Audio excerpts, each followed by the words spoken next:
High guys, welcome back to my channel Puja Lavjit. তো আজ আমি আপনাদের কাছে আবার চলে এসেছি নতুন একটি রেসিপি নিয়ে। আজ আমি আপনাদেরকে বানিয়ে দেখাবো চিকেন কষা।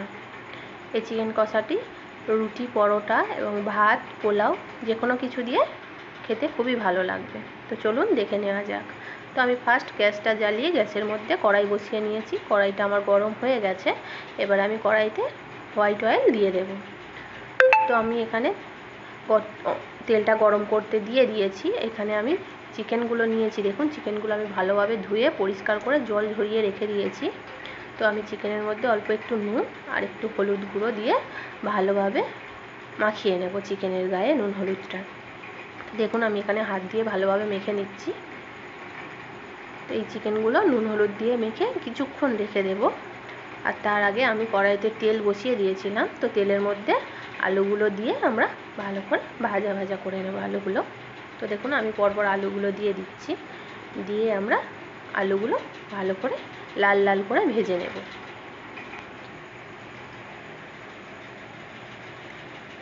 তো দেখুন, আমি এখানে আলুগুলো ভালোভাবে ভেজে নিচ্ছি। আমার এখানে আলুগুলো ভাজা হয়ে গেছে। এবার আমি আলুগুলো তুলে নেব। আমি এখানে আলুগুলো সব পরপর তুলে নিয়েছি। এবারে আমরা যে চিকেনটা ম্যারিনেট করে রেখেছিলাম নুন হলুদ দিয়ে, ওগুলো ওই তেলের মধ্যে দিয়ে এটাও ভালোভাবে আমরা ভেজে নেব। আমি একে একে সব চিকেনগুলো কড়াইয়ের মধ্যে দিয়ে দিলাম।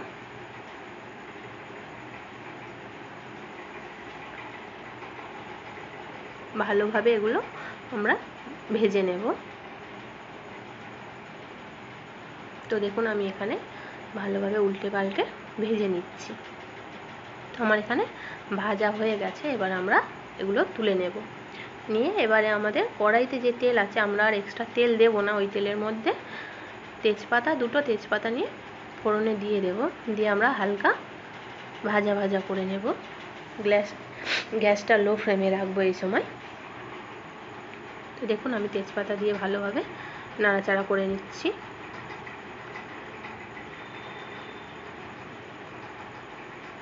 এইবারে আমরা ওই তেলের মধ্যে গোটা জিরে দিয়ে দেব ফোড়নে। তো দেখুন, আমি গোটা জিরে অল্প একটু নিয়েছি, নিয়ে ফোড়নে দিয়ে দিচ্ছি।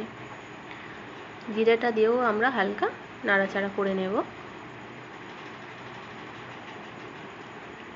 তো এবারে আমার জিরে দিয়ে নাড়াচাড়া হয়ে গেছে। এখানে আমি পেঁয়াজ, টমেটো, কাঁচা লঙ্কা কেটে রেখেছি। তো আমি ফার্স্ট কড়াইয়ের মধ্যে পেঁয়াজ কুচনোগুলো দিয়ে দেব। দিয়ে পেঁয়াজগুলো ভালোভাবে ভেজে নেব। তো দেখুন, আমি পেঁয়াজগুলো কড়াইয়ের মধ্যে দিয়ে দিচ্ছি। দিয়ে ভালোভাবে পেঁয়াজগুলো আমরা ভাজা করে নেব। ভালো করে ভাজা করে নিচ্ছি। আর আমি এখানে আদা আর রসুন পেস্ট করে রেখেছিলাম।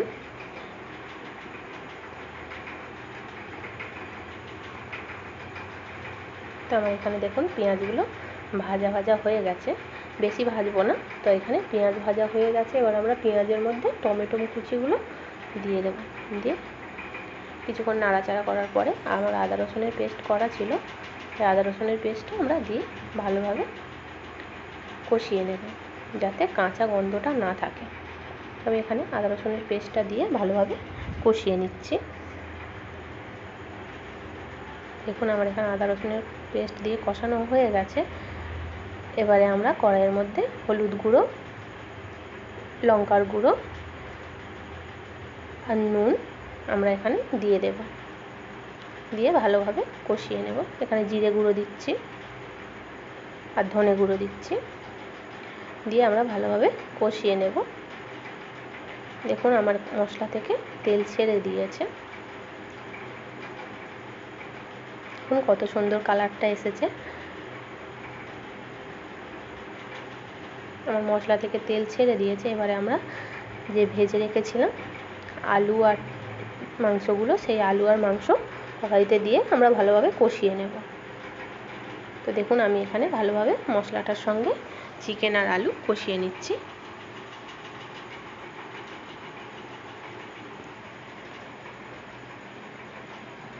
এটা ভালোভাবে কষাতে হবে। ভালোভাবে কষালে তেলটা ছেড়ে এলে আমরা তারপরে জল দেব। তার আগে আমরা ভালোভাবে চিকেন আলুটা একসাথে মশলার সঙ্গে ভালোভাবে কষিয়ে নেব।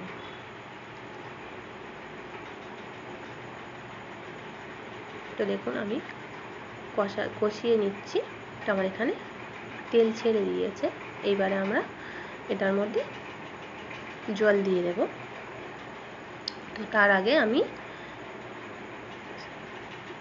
একটু গরম জল করে নিয়েছিলাম। তো গরম জলটা আমরা কড়াইয়ের মধ্যে দিয়ে দেব।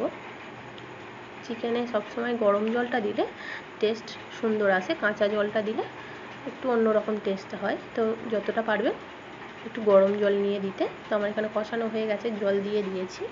এবার আমরা একটা ঢাকনা দিয়ে কড়াইটা ঢেকে দেব। তো দেখুন আমি ঢাকনাটা খুলে কিছুক্ষণ পরে খুলে দেখছি আমার চিকেনটা এই পজিশানে এসেছে। তো এবার আমি 4টে কাঁচা লঙ্কা কেটে রেখেছিলাম, সেই কাঁচা লঙ্কাটা দিয়ে দেব। দিয়ে কড়ার গায়ে যে মশলাগুলো লেগে আছে ওগুলো আমরা ভালো করে খুন্তি দিয়ে নিচে নামিয়ে নেব।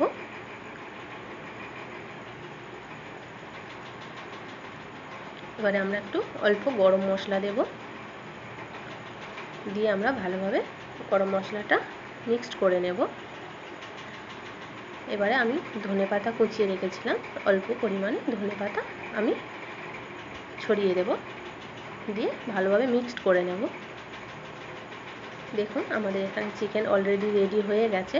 তো এটা আপনারা পরোটা, রুটি, ফ্রাইড রাইস এবং প্লেন ভাত দিয়েও খেতে পারেন।